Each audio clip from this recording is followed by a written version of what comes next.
સાવલીના વિટોજ ગામે મંદિરની ચાવી રાખવાના મુદ્દે બે પક્ષો વચ્ચે ઉગ્ર માથાકૂટ જોવા મળી।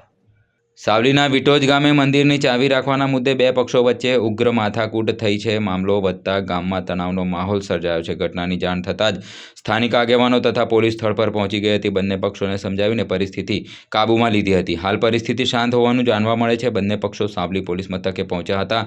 ગામમાં ગેરકાયદેસર રેતી ખનન થતું હોવાના આક્ષેપ કરવામાં આવ્યા છે। છેલ્લા ઘણા વર્ષોથી ખનિજ માફિયાઓ દ્વારા ગેરકાયદેસર નાવડીઓ મૂકી કરવામાં આવે છે। રેતીનું ખનન સમગ્ર બાબતે સાવલી પોલીસ મથકે લેખિતમાં અરજી આપવામાં આવી છે। જ્યારે વિવાદના સ્થાયી નિરાકરણ માટે ચર્ચા હાથ ધરાઈ છે તેવું જાણવા મળ્યું છે।